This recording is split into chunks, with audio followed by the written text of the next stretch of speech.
Hello दोस्तों, स्वागत है आपका हमारे यूट्यूब चैनल कॉमिक फ़ैन पर। दोस्तों, आज मैं आपके लिए लेकर आया हूँ एक धमाकेदार तिरंगा की कॉमिक्स। चलिए शुरू करते हैं। व्यावसायिकता की दलदल में फंसी ज़िंदगी में आज हर कोई निशाना है। कोई अमीरी का तो कोई गरीबी का, कोई रोटी की भूख का, कोई नाम की भूख का, अभिनंदन समारोह तो कोई निशाना है गोली का।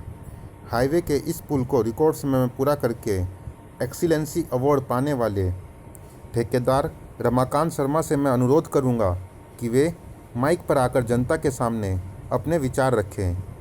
यह अवार्ड मिलने से पापा के साथ साथ हम सबका सिर भी गर्व से ऊंचा हो गया। ठीक कहा सीखा। इधर तालियों की गड़गड़ाहट के बीच शर्मा ने हाथों में माइक संभाला और इधर इन दो हाथों ने संभाली गन।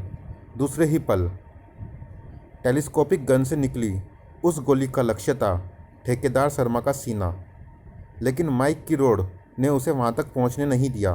टनाक! ओह!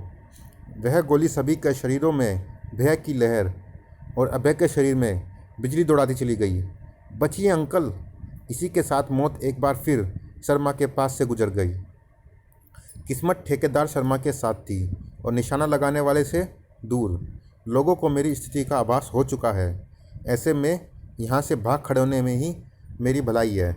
वह बेहद तेज़ी से भागा तो सही, लेकिन भागता न रह सका, क्योंकि आ पहुँची थी वह ढाल और धड़ाक! आ! भारत माँ की आंखों का तारा, जिससे बच नहीं सकता कोई हत्यारा। तिरंगा! अभी तेरा तिरंगा लबादा सिर्फ एक रंग से रंगा नजर आएगा, तेरे खून के लाल रंग से।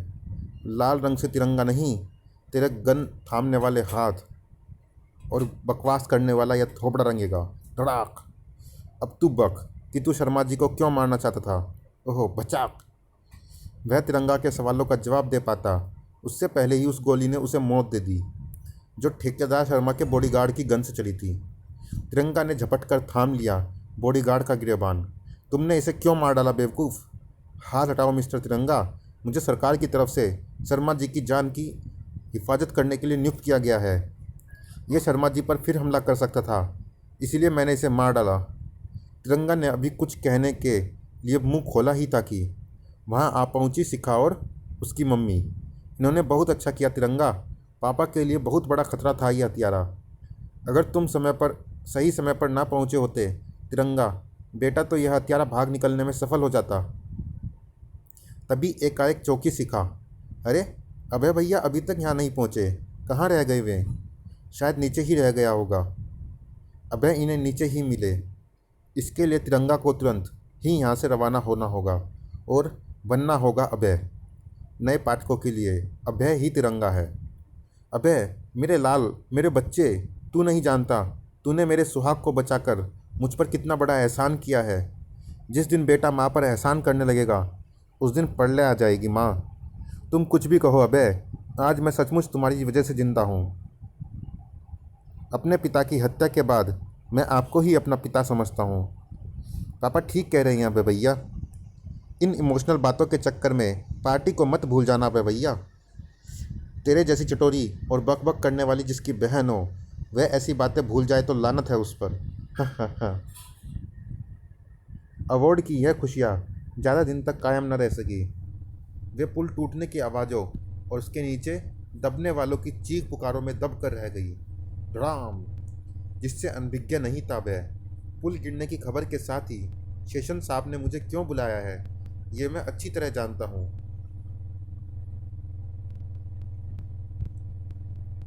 200 जिंदगियों को लीलने वाली एक भयंकर त्रासदी थी यह। जांच कमेटी पुल के कारणों की जांच कर रही है।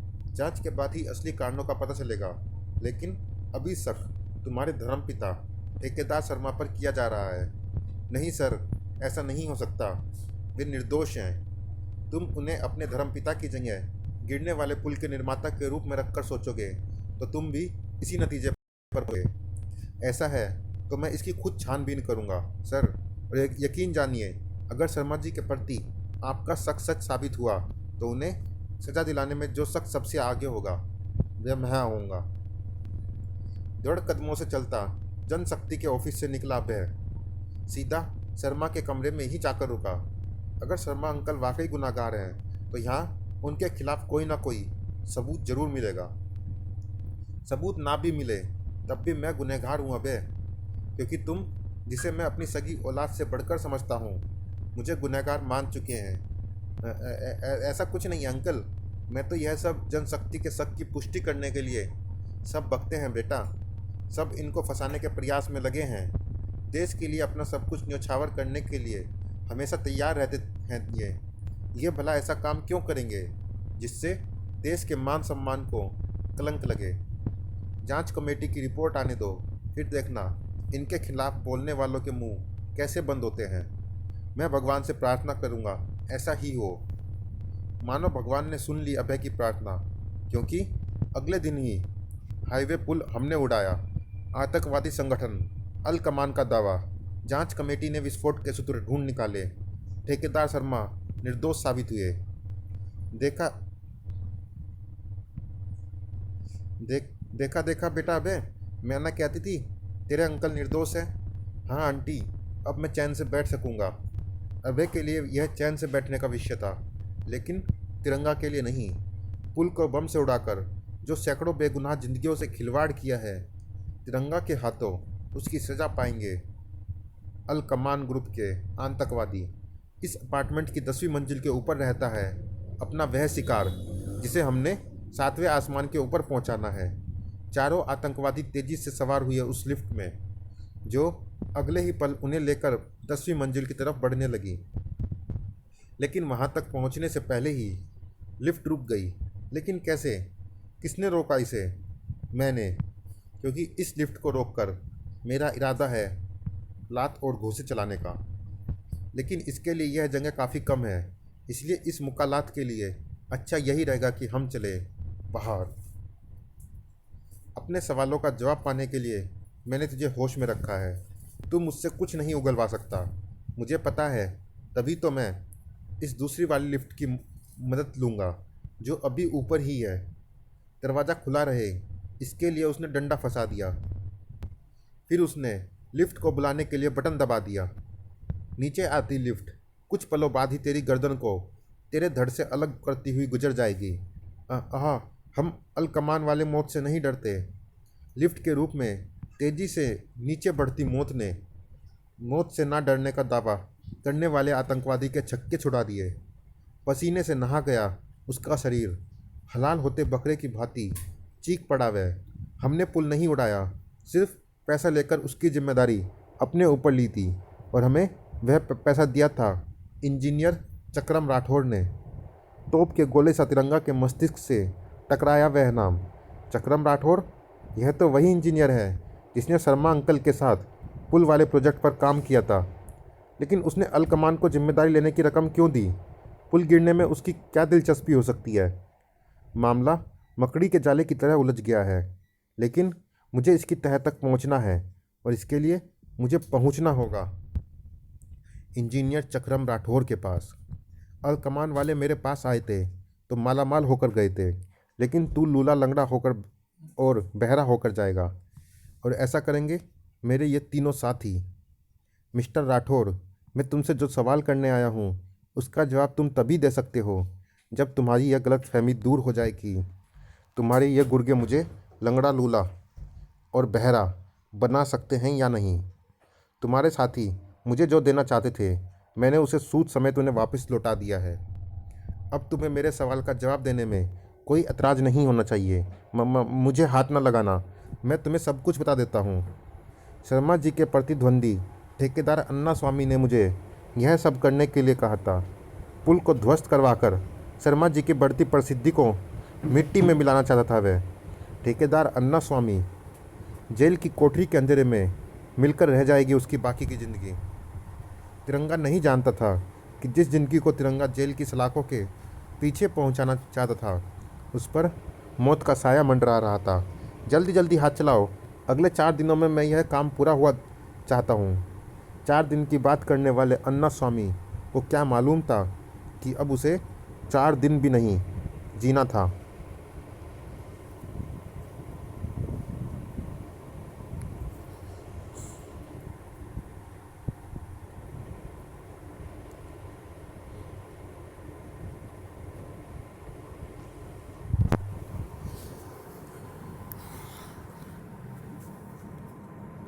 भौचक्का ही रह गया था तिरंगा यह सब देखकर। उफ, मेरे पहुंचने से पहले ही दुर्घटना ने अन्ना स्वामी को यमराज के पास पहुंचा दिया और चरितार्थ कर दी यह कहावत कि दूसरों के लिए खाई खोदने वाला एक दिन खुद उसी में गिरता है। अन्ना स्वामी इस मामले की आखिरी कड़ी था। वह खत्म तो यह मामला खत्म। तिरंगा के रूप में अभय जो सोच रहा था वैसा नहीं था और यह उसे जल्दी ही पता चल गया। जनशक्ति का यह जासूस दिन से मेरे पीछे साईं की तरह लगा हुआ है। यही बात साबित करती है कि अपने काम में पूरी तरह मुस्तैद है जनशक्ति। लेकिन इन्होंने इसे मेरे पीछे लगा क्यों रखा है? क्या कारण है इसका? मैं शर्मा अंकल के साथ रहता हूँ, उन्हीं की वजह से मेरी जासूसी की जा रही है। पर ऐसा क्यों? उन पर जो इल्ज़ाम लगा था वह तो अन्ना स्वामी की मौत के साथ ही खत्म हो गया। जनशक्ति की इमारत के आकाश पर सुरक्षा चक्र क्यों चमका?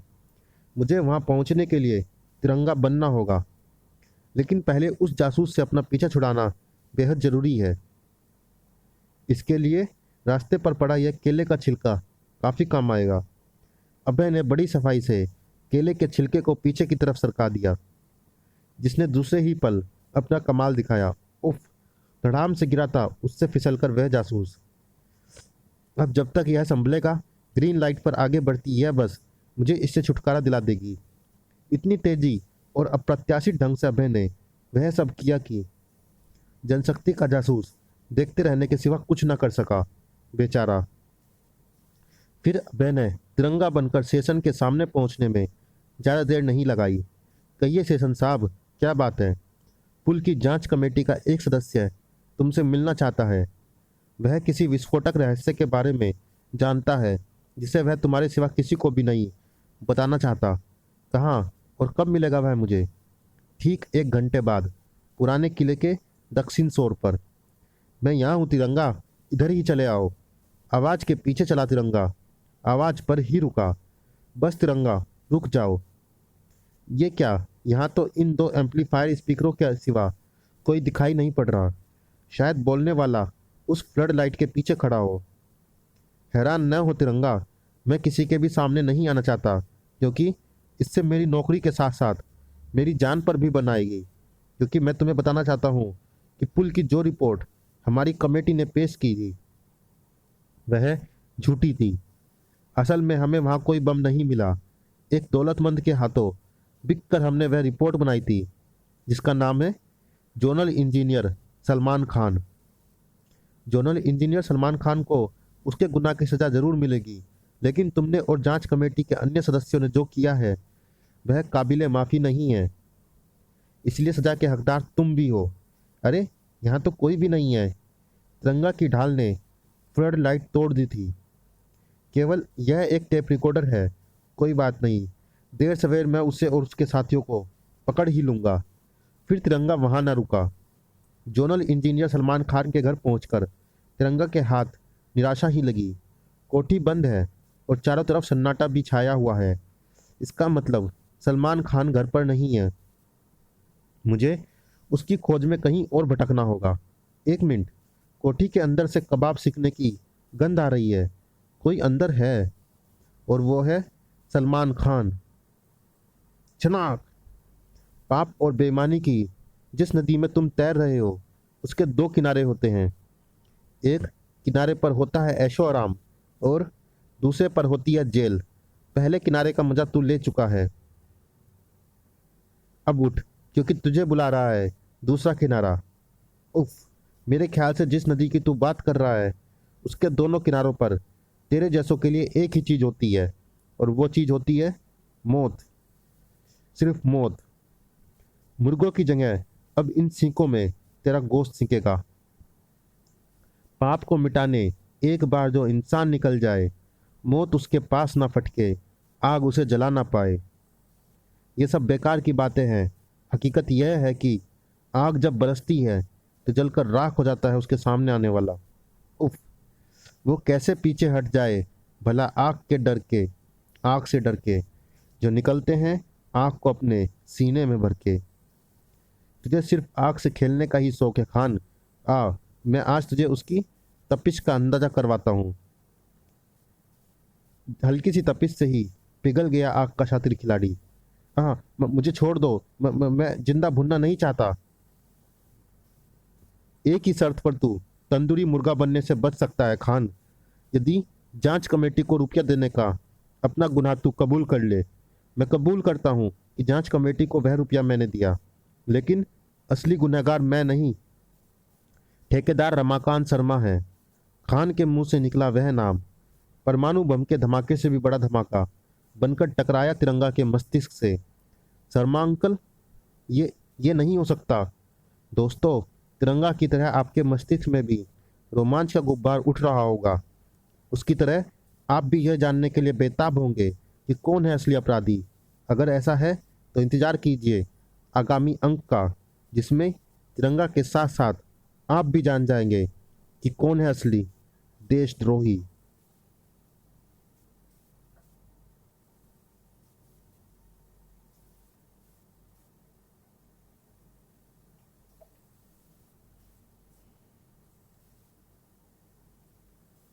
चलिए दोस्तों, इस कॉमिक्स में इतना ही। ये कॉमिक्स की कहानी जारी है अगली कॉमिक्स में भी। मिलते हैं इसी कॉमिक्स के अगले भाग देशद्रोही में। तब तक के लिए धन्यवाद।